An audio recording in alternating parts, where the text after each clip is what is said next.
Hey there, and welcome to Montréal Trudeau Airport for another trip report. Tonight, I'll be on board Air Canada's Boeing 787-9 Dreamliner in economy class on their brand new route from Montreal to Copenhagen, which they launched on June 1st, 2023, and which marks the airline's second non-stop service to Copenhagen in addition to their year-round service from Toronto. Here in Montreal, check-in for Air Canada domestic and international flights is at counters 1 through 114, near the first door of the departures level. The area consists of a large self-serve check-in area, as well as counters along the back wall with Air Canada staff. The check-in area is busy this afternoon, but there was no line for any of the self-serve kiosks. After checking in at the kiosk and printing my boarding pass and baggage tag, I headed over to the automated baggage drop stations to deposit my checked luggage. The whole check-in and bag drop process was super easy, and after dropping my checked bag, I received a notification from Air Canada by text and by email that my bags were on their way and would be delivered at my final destination.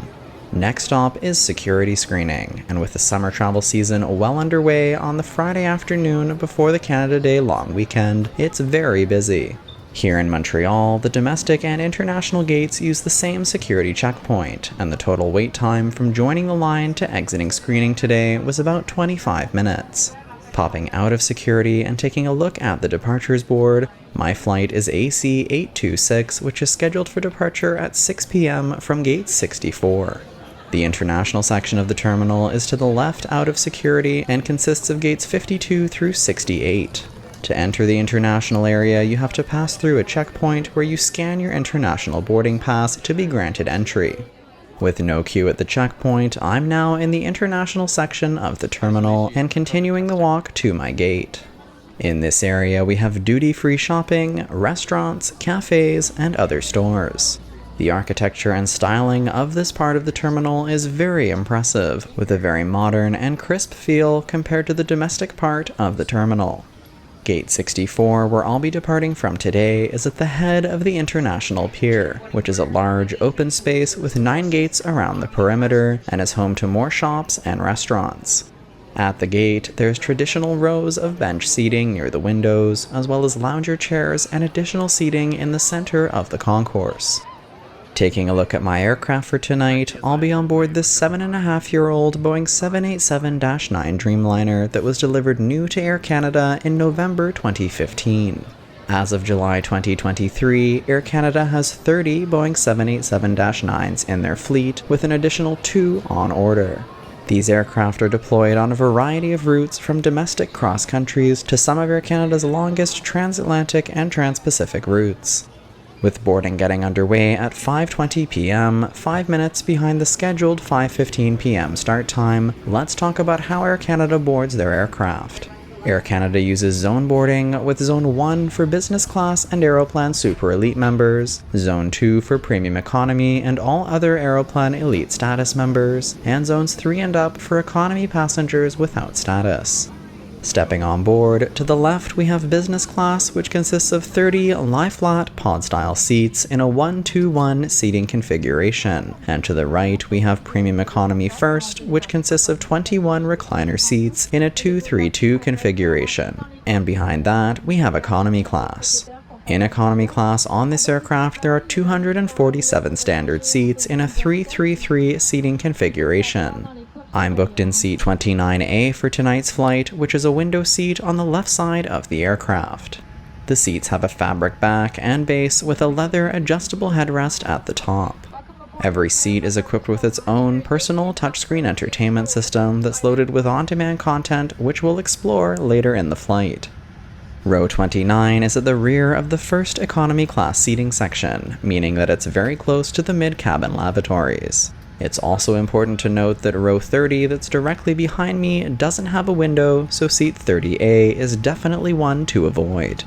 Looking at the space in the row, it's fairly tight at about 30 inches of pitch. At my height of 5'10", this is enough to be comfortable with a few inches to spare, but as to be expected, I don't have much room to stretch out.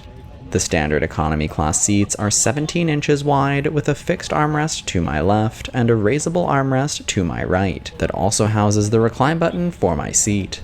Looking at cabin baggage storage, fitting my large backpack under the seat in front was a tight squeeze. There is, however, tons of space in the huge overhead bins, which can accommodate rollerboard bags on their side.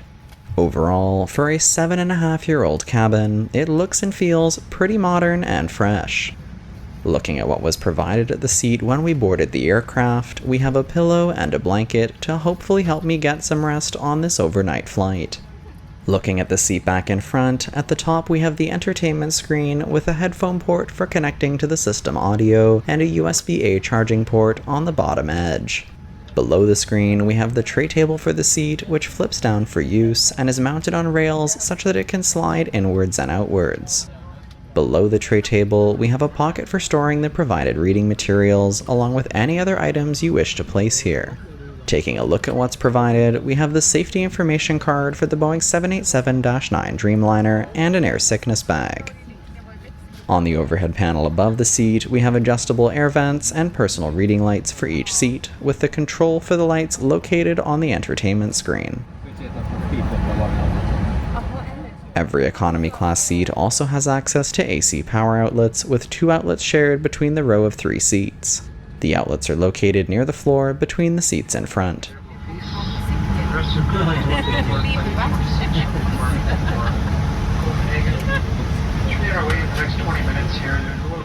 With all passengers on board, we had a short 30-minute delay due to a maintenance issue, but with that resolved, we're now pushing back from the gate for our flight to Copenhagen.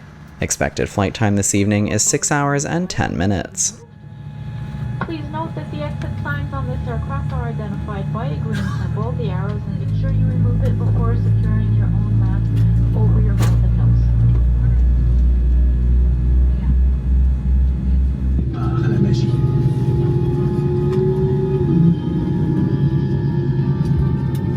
Veuillez ranger vos bagages dans le coffre supérieur ou sous le siège devant vous.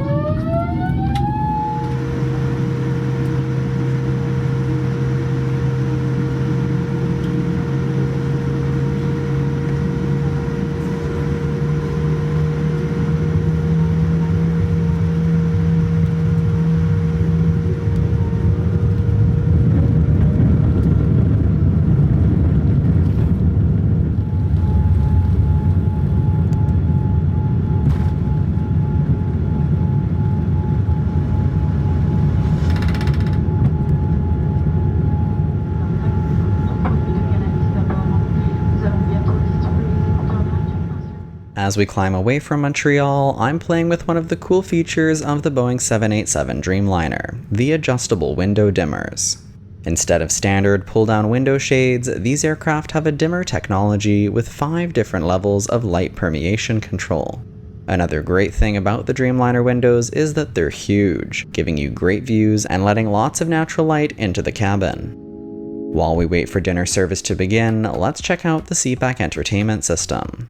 The main page of the screen features content highlights and menus for accessing the system content.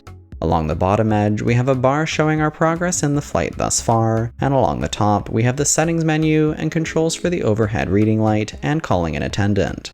In terms of system content, we have on-demand movies, TV shows, music, podcasts, and games, with a great range of content under each category. The different content types are grouped by genre or other themes, but there doesn't seem to be a search function, which can make finding a specific title a little bit tedious. You can also view the in-flight food and beverage options available on the flight, including the menu for tonight's flight. In economy class on this overnight flight, there's a hot meal served after takeoff and a light breakfast served before landing.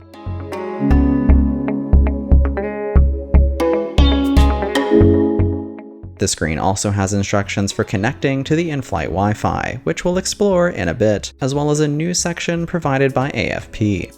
You can view the weather at your destination or other Air Canada destinations, and there's a kids content section with movies, TV shows, music, and games targeted to kids.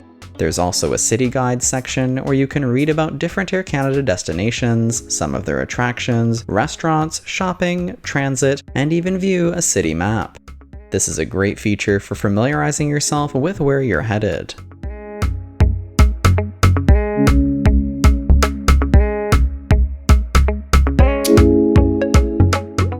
Checking out the in-flight maps next, the graphics quality is great with lots of different viewing options and info available. These screens were all the rage when the Dreamliners first entered Air Canada's fleet back in 2014, but on the whole, when compared with the newer systems on Air Canada's A220s and 737 MAXs, these screens are starting to show their age. They're smaller, slowing down, and can be a bit finicky to control, sometimes requiring multiple taps to get the command you want.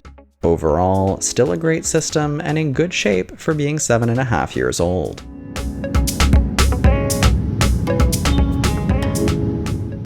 About 30 minutes after takeoff, complimentary earbuds were handed out for use with the entertainment system, and another 30 minutes later, dinner service got underway. The meal options on tonight's flight are either a chicken cacciatore with roasted potatoes and bell peppers, or a coconut red curry or gâteau. The tray was served with an appetizer of potato and egg salad, and I opted for the red curry as my main dish. A bread roll, butter, and packet of cheddar cheese were also provided, as well as a water bottle and brownie for dessert. It's also nice to see that Air Canada has made the leap to wooden cutlery on board their international flights. Now looking at my main, you might be thinking, man, that looks really gross, and unfortunately you would be very much correct. This is arguably the worst economy class meal I've ever been served, with absolutely no flavor and a generally unappealing look. Totally edible, but after a few bites, I was happy to not eat any more of it. The bread roll was, as to be expected, served in a plastic bag and still partially frozen. The brownie for dessert was by far the best part, and that's really not saying much. It's disappointing to see how much Air Canada's onboard food on their international flights in economy has declined over the past few years, to the point where when offered this meal again, I would simply turn it away. I've had much better economy meals in recent months on overnight flights to Europe with Lufthansa and United Airlines. The beverage service with the meal came through 15 minutes after the food was delivered, and I opted for a white wine, which was complimentary on Air Canada international journeys, as well as other spirits.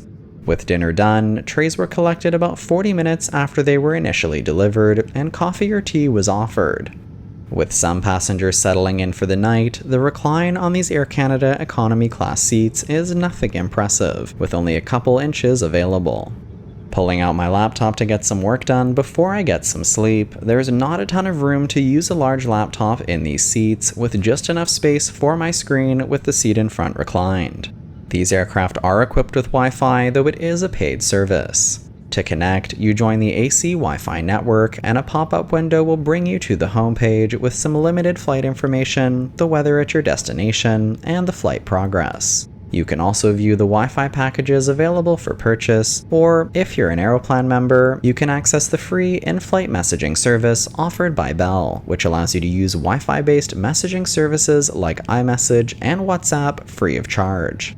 If you want broader Wi-Fi access, there are 2 speed options available, with either the Stream Pass or the Ultimate Pass, which you can choose to purchase for either 1 hour or the duration of the flight. 2 hours and 15 minutes into the flight now, the cabin lights are being dimmed for the night. Taking a walk to the midsection lavatories, these are quite small, but for passengers with mobility issues, they are able to knock out the wall separating the 2 lavatories here to make one large lavatory. Heading back to my seat, given that this flight was a relatively early evening departure, most passengers are still awake even now that we're halfway to Copenhagen. I'm going to force myself to sleep a little bit, turning off the screen and getting comfortable with the provided blanket. Waking up 2.5 hours later, the crew are now coming through the cabin with the breakfast service, with 1 hour to go before landing. The light breakfast on offer is a strawberry yogurt and a plastic packaged croissant.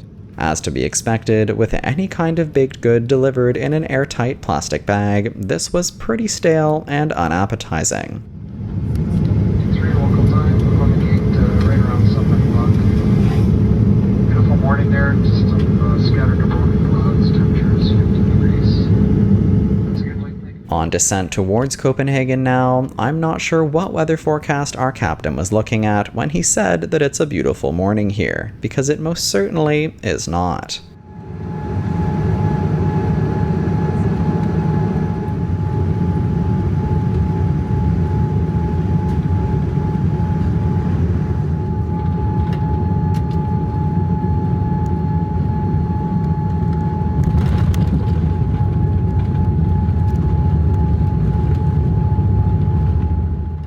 After touching down in Copenhagen just before 7 a.m., we're now taxiing over to our gate on the international section of the terminal. After arriving, we pass through passport control first, and then I'll be heading onwards to a connecting flight with SAS. Being a hub for SAS, which is also a Star Alliance airline like Air Canada, Copenhagen is a great spot for making connections to elsewhere in Europe. Thanks for joining me for this trip report, and I hope you enjoyed it. Now for some comments on the experience overall. Air Canada's economy class hard product on their Boeing 787 Dreamliner is still a solid seat, and is competitive with what other carriers offer on transatlantic routes. When it comes to their soft product, however, specifically the food served on board, I was incredibly disappointed. The dinner option I chose was practically inedible, and it generally feels like there's not a care or thought put into what is being offered. The catering on board needs some serious work. Other than that, this link to Copenhagen makes connecting to other Scandinavian cities easy, and is a welcome addition to the Air Canada network from Montreal.